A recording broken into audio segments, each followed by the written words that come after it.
자, 설교 제목 한번 해봅니다. 믿는다고 다 신앙이 아닙니다. 믿는다고 다 신앙이 아닙니다. 한 번 더 해봅니다. 믿는다고 다 신앙이 아닙니다. 믿는다고 다 신앙이 아닙니다. 오늘의 본문 말씀은 하나님의 신탁을 받은 발람이 두 번째로 예언을 하고 있는 내용입니다. 발람은 하나님의 신탁 속에서 행한 첫 번째 예언에서 자기의 의지와는 전혀 다르게 이스라엘을 축복하는 예언을 하게 됩니다.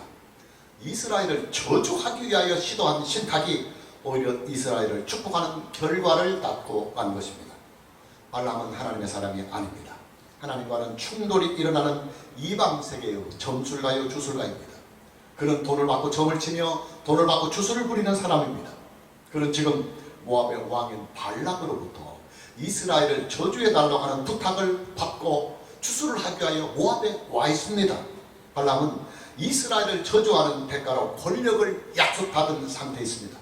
그러나 발람은 하나님의 신탁 속에서 행한 첫 번째 예언에서 이스라엘을 저주하지 못하고 오히려 이스라엘을 축복하는 예언을 하게 됩니다. 발람의 첫 번째 예언을 통해서 자기의 목적을 달성하지 못한 모압왕 발락은 포기하지 아니하고 발람에게 이스라엘을 저주하는 주술을 다시 해달라고 요청을 하게 됩니다. 발락의 요청을 따라 발람은 다시 하나님께 신탁을 구하게 됩니다. 하나님께서는 다시 발람을 사로잡아 그의 입을 통해서 두 번째 예언을 하게 하십니다. 하나님의 신탁 속에서 행해지는 발람의 두 번째 예언은 첫 번째 예언보다도 더 강하고 분명한 어조로 이스라엘을 축복하게 됩니다. 이뿐만이 아닙니다. 하나님의 신탁을 통해서 행해지는 발람의 두 번째 예언은 이스라엘의 하나님 여호와의 영광과 진실하심을 찬양하는 예언이 쏟아지게 됩니다. 이스라엘을 저주하려고 시도했던 발람의 두 번째 예언에서도 발락과 발람은 그 뜻을 이루지 못하고 있는 것입니다. 오늘의 설교는 그게 두 가지 내용에 포커스가 맞춰져 있습니다. 첫째는 우상의 신들을 믿는 신앙이 얼마나 어리석은가 하는 것을 우리가 말씀을 통해서 살펴보는 일이요.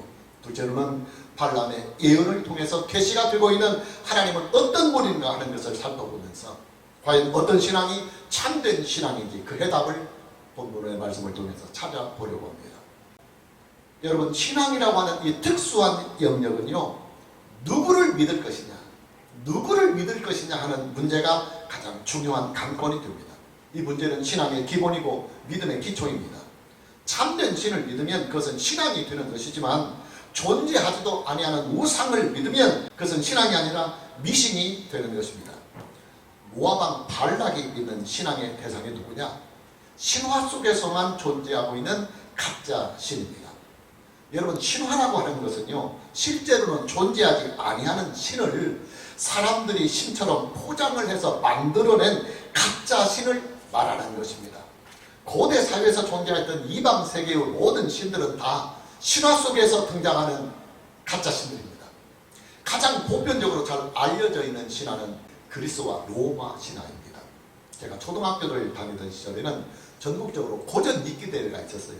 교육부에서 지정해주는 고전 책들을 읽고 시험을 보는 대회였습니다. 학교에서는 학교에 명예가 달려있기 때문에 각 학년에서 1, 2등을 하는 학생들을 선발해서 고전책을 읽게 하고 시험에 응하게 했습니다. 그때 읽었던 고전책들 중에서 그리스와 로마 신화가 있었습니다. 그리스와 로마 신화는 제가 초등학교 때 다 읽었습니다. 우리가 알고 있는 대부분의 우상의 신들은 거의 다 그리스와 로마 신화에 나오는 우상의 신들입니다. 그러나 고대 사회의 신화들은 그리스와 로마 신화에만 있었던 것은 아닙니다. 고대 문명의 발상지인 이집트에도 이집트의 신화가 있고, 또 메소포타미아 지역에서는 메소포타미아 신화가 있습니다. 또 가나안 지역에서는 가나안 신화가 있습니다. 성경에 나오는 모든 우상의 신들은 다 고대 사회의 신화 속에서 등장하는 우상의 신들입니다. 여러분, 신화 속에 등장하고 있는 모든 우상의 신들은요, 사람들의 머리에서 나온 상상의 신들입니다. 그렇기 때문에 그 우상의 신들은 다 한계가 있습니다. 왜냐하면 사람의 머리 그 자체가 한계가 있기 때문입니다. 그래서 신화 속에서 나오는 모든 우상들은 다 약점들이 있고 단점들이 있습니다. 신이라고 하기에는 조잡하고 또 미개하고 허접한 것들이 많습니다. 모압의 왕인 발락도 아마도 가나안 신화에 나오는 바알을 믿고 있었던 것으로 보여집니다. 무엇을 근거로 그렇게 부르냐? 저자는 발락이 발람에게 추수를 하도록 데리고 간 첫 번째 장소가 바알의 산당이었기 때문입니다. 우리가 잠언구절로 민수기 22장 41절 말씀을 보면 아침에 발락이 발람과 함께하고 그를 인도하여 바알의 산당에 오르매 그랬습니다. 여러분, 저는요 예수 그리스도 안에서 하나님을 믿고 섬기는 사람입니다. 그러기에 저는 저와 함께 예배를 드리려고 저에게 함께 오는 사람이 있으면 저는 당연히 그분을 하나님을 예배하는 예배당으로 인도해 갈 것입니다. 발락이 발람을 데리고 간 첫 번째 장소는 바알의 산당이었습니다. 발락은 바알의 산당에서 발람의 요청을 따라 7 제단을 쌓고 그 각각의 제단에 수송아지 1마리와 순양 1마리를 제물로 드렸습니다. 모압의 왕인 발락이 믿고 있었던 우상의 신은 바알이었다고 볼 수가 있었던 첫 번째 단서입니다. 모압의 왕인 발락이 믿고 있었던 우상의 신이 바알이었다고 하는 것을 볼 수 있는 두 번째 근거는 민수기 25장에 나오는 바알 부으로의 사건입니다. 이스라엘 백성들은 모압의 시딤이라고 하는 장소에서 모압의 여자들과 행음을 하게 됩니다. 이 일에 직접적으로 관련된 이스라엘의 남정네들에게 하나님의 진노가 내렸는데 연병으로 죽은 자가 무려 24,000명이었습니다. 자, 그 음행이 어떤 음행이냐? 바알의 제단에 제물을 바치면서 행하는 바알 종교의 종교적인 의식이었습니다. 바알을 믿는 신앙이 모압의 백성들에게 이미 보편화가 되었다고 하는 말입니다. 자, 이 두 가지의 사실을 가지고 발락의 신앙을 추정해 보면 발락이 믿었던 신앙의 대상은 바알로 추정이 됩니다. 물론 발락은 바알만을 믿은 것은 아니었을 것입니다. 고대 사회의 신앙들은 하나의 우상의 신들만 믿는 것이 아니라 여러 개의 우상의 신들을 겸하여 다 믿는 다신교 신앙이었습니다. 여러분, 고대 사회에 존재하였던 우상의 신들을 보면요 하나의 공통된 특징이 있어요. 그게 뭐냐면 그 많은 신들이 다 그들이 주관하고 있는 영역이 따로따로 존재하고 있었다고 하는 사실입니다. 하늘만을 지배하는 신이 따로 있고 땅만을 지배하는 신이 따로 존재하고 바다만을 지배하는 신이 따로 존재하고 해를 주관하고 달을 주관하고 별을 주관하는 신들이 각각 따로 있습니다. 비를 주관하는 신이 따로 있고 불을 주관하는 신이 있고 또 곡식과 가축들을 주관하는 신이 따로 있고 그리고 출산을 주관하는 신이 따로 있고 전쟁을 주관하는 신이 각각 따로 존재한다고 믿는 것이 고대 사회의 신앙들의 특징입니다. 그들의 신관 자체가 그렇다 보니까 그들은 전쟁이 일어나면 전쟁의 신을 찾아가고 또 가뭄이 심할 때는 비를 주관한다고 믿는 신에게 기우제를 드리는 것입니다. 바알은 가나안 족속들이 믿고 있었던 풍요의 신이었습니다. 고대인들에게는 먹고 사는 문제가 가장 중요한 문제였는데 사람들과 가축 그리고 농작물에 풍요를 가져두는 결정적인 요인이 뭐냐면 바로 비였습니다. 가나안 족속들은 바알이 비를 주관하는 신이라고 믿었습니다. 바알이 어떻게 비를 가져준다고 믿느냐? 바알의 제단에서 남녀가 그룹으로 음행을 하면 그것을 바알이 보고 흥분을 해서 비를 내려주고 가축이나 사람들에게 임신을 해준다. 그렇게 믿는 종교가 바알 종교요. 그리고 또한 그것을 믿는 사람들의 종교 의식이었습니다. 고대 사회나 현대 사회나 사람들의 삶에서 가장 기본적인 문제가 뭐냐면 먹고 사는 문제입니다. 먹고 사는 문제는 생존의 문제이기 때문입니다. 그래서 먹고 사는 문제와 관련이 되어 있는 모든 종교는 항상 모든 나라와 모든 세대에서 가장 인기가 보편화되는 종교로 자리를 잡는 것입니다.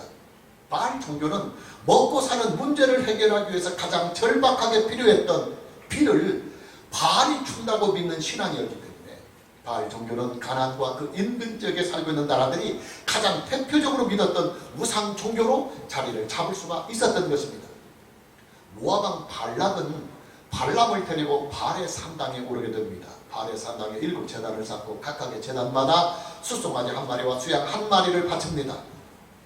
발람의 입에서 이스라엘을 저주하는 추술이 나오도록 바알에게 제사를 드리는 것입니다. 자, 결과가 어떻게 나왔느냐? 발락이 믿고 의지하였던 바알은 발락과 발람에게 아무런 응답을 주지 못했습니다. 발락이 믿고 의지하였던 발은 발락과 발람에게 아무것도 해주지를 못했습니다. 왜냐? 발은 존재하지 아니하는 신이었기 때문입니다. 발은 사람들의 필요에 따라서 사람들이 만들어낸 각자 우상 신이지 스스로 존재하는 신이 아니었던 것입니다. 그러니까 열왕기상 18장을 보면 그 유명한 갈멜산의 사건이 기록이 되어 있습니다. 이스라엘의 아방 시대에 이스라엘 땅에 3년 6개월 동안 하늘에서 비가 내리지 아니하자 온 나라와 백성 전체가 다 생존의 큰 위기를 맞게 됩니다. 이때 엘리야 선지자는 갈멜산에서 바알 종교의 제사장 450명을 상대로 신앙의 대결을 벌이게 됩니다. 이 대결의 주제가 뭐였느냐?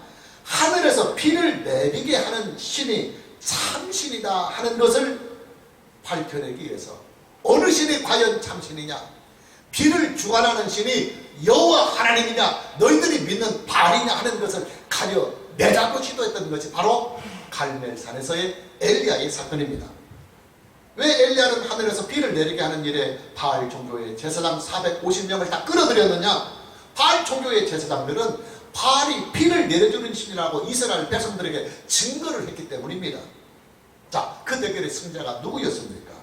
당연히 엘리야가 믿는 여호와 하나님의 승리였습니다.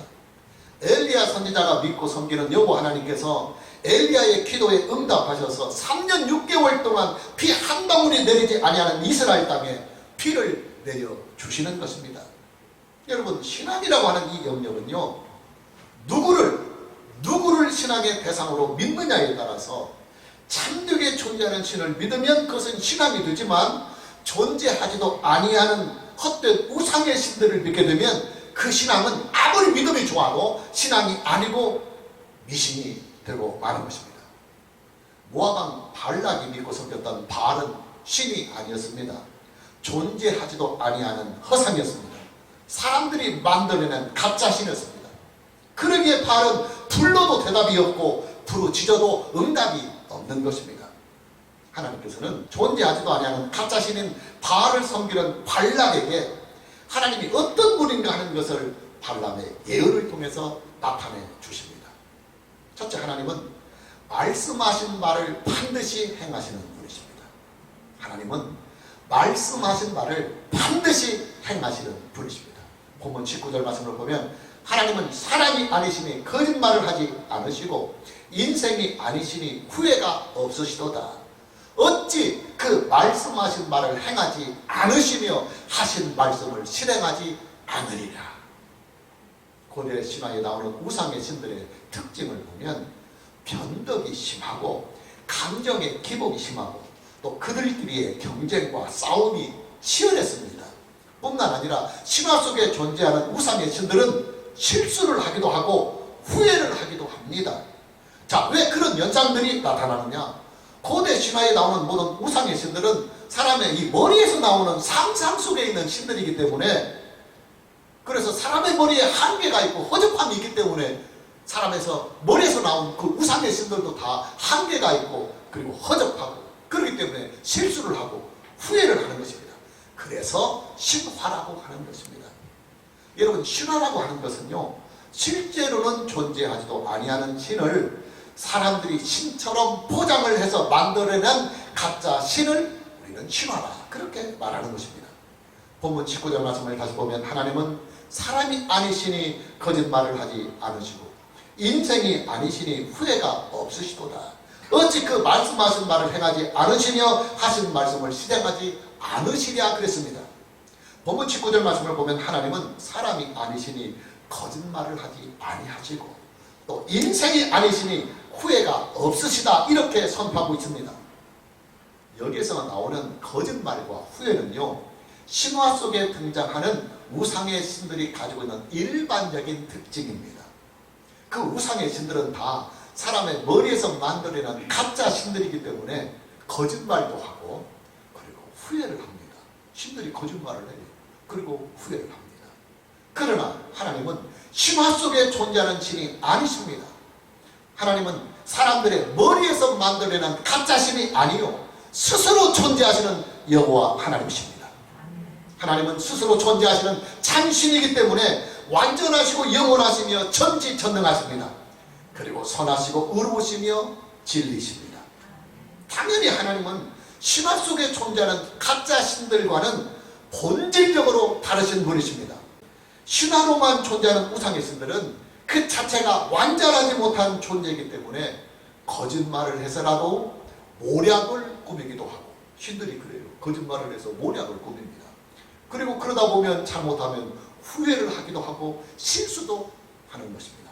그러나 하나님은 그 존재 자체가 완전하시기 때문에 거짓말을 할 필요가 전혀 없으시고, 그리고 후회할 일을 전혀 하지 아니하시는 것입니다.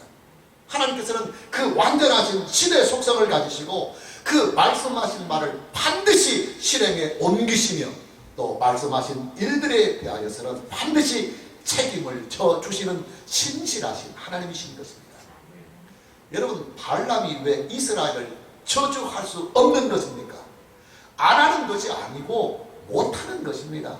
하나님께서 강력한 심판을 통해서 발람에게 이스라엘을 저주하지 못하도록 막으시고 축복을 하도록 강권하여 역사하고 계시기 때문입니다. 하나님께서는 왜 발람에게 이스라엘을 저주하지 못하게 하시고 축복을 하게 하시느냐? 이스라엘에게는 하나님께서 말씀으로 주신 언약이, 말씀으로 주신 약속이 이미 존재하고 있기 때문입니다.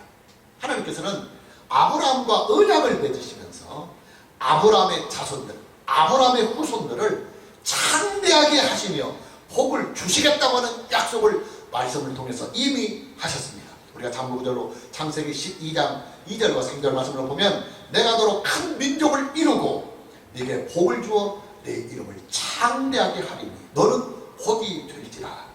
너를 축복하는 자에게는 내가 복을 내리고 너를 저주하는 자에게는 내가 저주하리니 땅의 모든 축복이 너로 말미암아 복을 얻으리라 하시고, 하나님께서 아브라함에게 그런 약속을 해주셨습니다. 하나님께서는 발람과 발락에게 분명하고도 명확하게 하나님을 나타내주고 계십니다.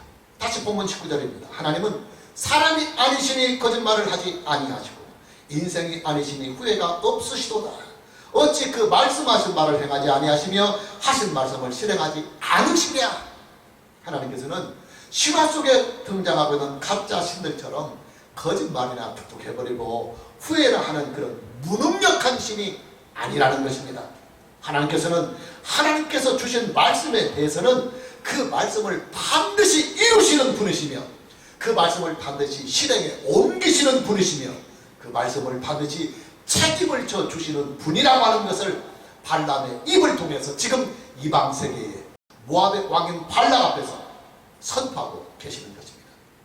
여러분, 하나님께서는요 그 말씀하신 것들을 반드시 행하시는 분이십니다. 하나님께서는 그 약속하신 모든 일들을 반드시 실행하시는 분이십니다. 따라서 우리의 입장에서 볼 때는 하나님의 약속과 하나님의 말씀이 우리에게 있다고 하는 이 사실이 이 놀라운 은혜요, 놀라운 복이 되는 것입니다. 왜냐하면 하나님께서는 우리에게 주신 말씀에 대해서는 그분의 명예와 자존심과 영광과 그분의 존재와 능력을 걸고 반드시 말씀하시고 약속하신 바를 이루시는 신실함이 계신 분이기 때문에 하나님께서 우리에게 구원의 약속이 있고 영생의 약속이 있고 천국의 약속이 있고 의의 부활의 약속이 있고 하나님의 자녀가 되는 약속이 있고 또 이 땅에 사는 동안에도 하나님께서 예수 그리스도 안에서 성령으로 임마누엘 하시면서 우리와 함께 하시는 은혜를 주시며 우리 인생과 삶을 도우시고 인도하시고 지키시고 보호하시며 복을 주신다고 하는 이 약속이 성경에 있다고 하는 이 사실이요, 저와 여러분에게는 놀라운 은혜이고 놀라운 축복인 것입니다. 감사하게도 하나님께서는 이 모든 약속과 말씀을 그냥 하시지 아니하시고 문자로 일일이 기록을 해서 문서화를 만들어서 우리에게 문서로 주셨습니다. 신구약 성경 66권입니다. 여러분, 하나님의 약속과 하나님의 말씀이 문자로 기록이 되어서 문서로 우리에게 주어지면 그때부터 하나님께서는 그 문서에 대한 법적인 책임을 져야 합니다. 중요한 말이에요. 여러분, 말이라고 하는 것은 증거력이 부족해요. 증거력이. 근데 이 말을 문서로 기록을 해서 문자로 딱 주면 그때부터는 법적인 효력이 생겨요. 증거가 생겨요. 이게 하나님께서 그냥 우리에게 말씀을 주시는 것하고 문자로 기록해서 문서를 통해서 우리에게 약속과 복을 주시는 것하고는 하늘과 땅 차이.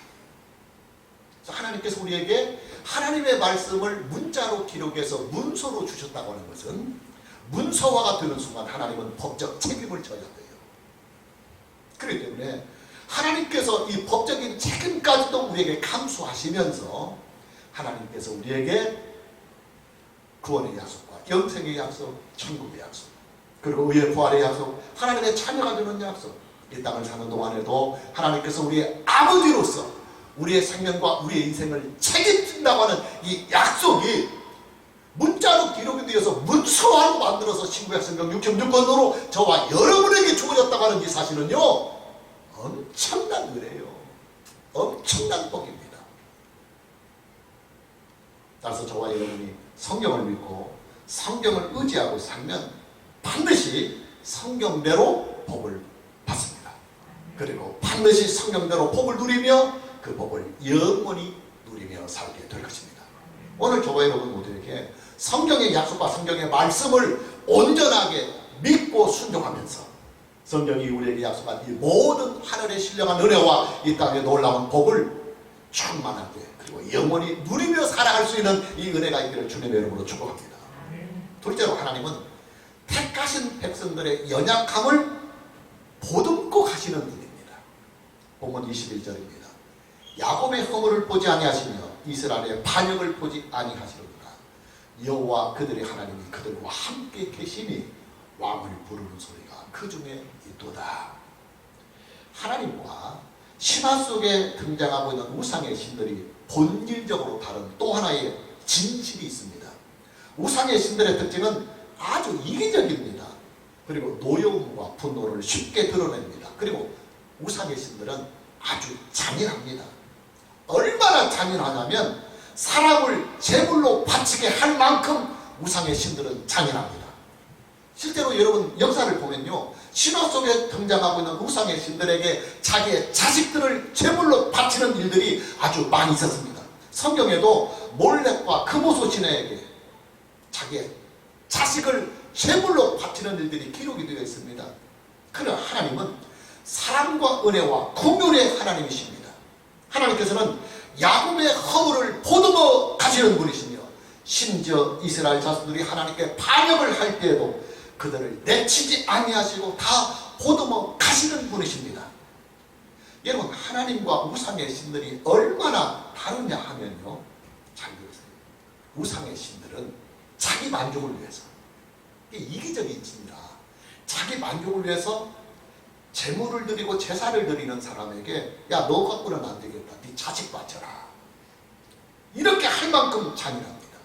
그러나 하나님은 멸망의 대상인 인류를 고나게 하여, 죄인을 고나게 하여 하나밖에 계시지 아니하시는 외아들까지도 우리를 위하여 내어주시는 분이십니다. 여러분, 감히 비교가 안 돼요. 감히 비교가 안 됩니다. 셋째, 하나님께서는 택하신 자들을 구원하시는 하나님이십니다. 본문 22절 말씀으로 보면 하나님이 그들을 애굽에서 인도하여 내셨도다. 그의 힘이 들소와 같도다. 하나님과 신화 속에 등장하는 우상의 신들이 본질적으로 다른 또 하나의 진실은 하나님은 그를 믿는 자들을 구원하시는 하나님이시지만, 그러나 우상의 신들은 그 우상의 신들을 믿는 사람들을 구원할 능력이 전혀 없다고 하는 사실입니다. 우리는 그 사실을 모세와 바로의 대결을 통해서 아주 적나라하게 이미 출애굽기 강의를 통해서 보았습니다. 애굽 왕 바로는 많은 우상의 신들을 섬기고 있었습니다. 바로의 곁에는 우상의 종교들을 관장하고 있는 제사장들이 아주 여러 명이나 포진이 되어 있었습니다. 그러나 바로가 믿는 우상의 신들은 아무런 능력도 나타내주지를 못했습니다. 그리고 바로의 곁을 지키고 있는 그 우상 종교의 제사장들도 힘 한 번 제대로 쓰지 못했습니다. 그러나 모세는 여호와의 이름으로, 여호와 하나님의 이름으로 10번의 기적과 능력으로 애굽에 큰 재앙을 나타냈습니다. 결국 애굽 왕 바로와 그의 신하들 그리고 애굽의 모든 백성들은 여호와 하나님께 두 손을 들고 무조건 항복을 하였습니다. 그리고 이스라엘 자손들을 하나님의 명령에 따라 내어 주게 됐습니다. 이것이 바로 이스라엘의 출애굽 사건입니다. 신화 속에 등장하는 우상의 신들은 다 구원할 능력이 전혀 없는 존재들입니다. 왜냐하면 다 가짜 신들이기 때문입니다.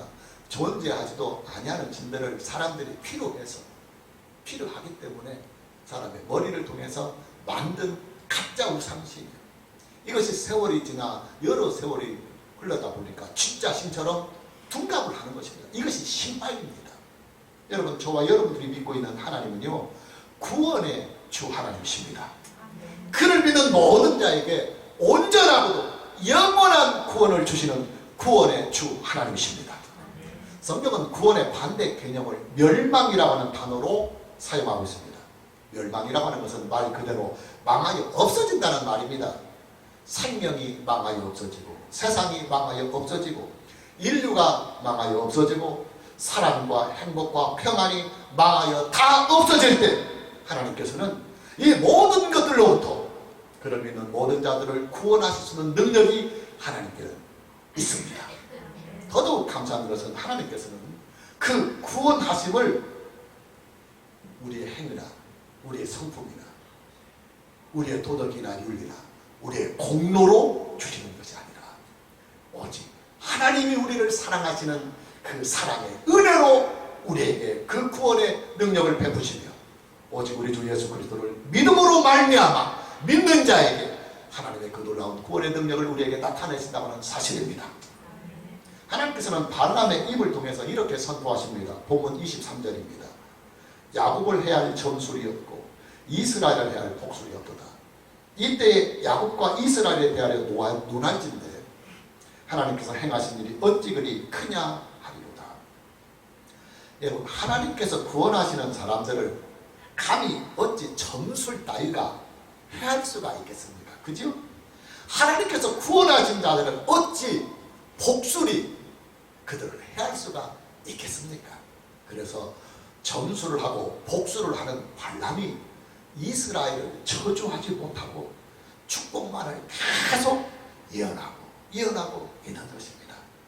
여러분, 저와 여러분은요, 하나님을 믿고 섬기며 살아간다고 하는 이 사실에 대하여 우리는 정말로 하나님께 감사해야 합니다. 왜냐? 우리가 하나님을 스스로 알아 하나님을 스스로 믿게 된 것이 아니라 하나님께서 나를 먼저 사랑하사 성령으로 말미암아 우리에게 중생의 은혜를 주시고 그 중생의 은혜를 통하여 성령이 우리에게 하나님을 알게 하시며 예수 그리스도를 알게 하시고 믿기까지 하게 하시면서 우리를 구원해 주셨기 때문입니다. 할렐루야. 자, 마무리합니다. 신앙이라고 하는 이 특수한 영역에서 가장 중요한 관건은 누구를 믿느냐 하는 것이 가장 중요한 문제입니다. 스스로 존재하시는 전능하신 하나님을 예수 그리스도 안에서 믿으면 그 신앙은 그를 구원하게 되고 그 신앙은 그에게 영생을 주며 또 그 신앙은 그에게 하나님의 나라를 선물로 얻게 되는 은혜를 누리게 됩니다. 그러나 존재하지도 아니하는 가짜 신을 믿게 된다면 그 신앙은 아무리 정성을 쏟았고 노력을 한다 할지라도 그에게 멸망만을 가져다 주고 영원한 후회만을 가져다 줄 뿐입니다. 오늘 저와 여러분 모두에게 오직 우리 주 예수 그리스도 안에서 오직 성령으로 말미암아 오직 하나님 한 분만을 믿고 섬기며 살아가는 이 은혜가 있기를 주님의 이름으로 축복합니다. 찬양합니다.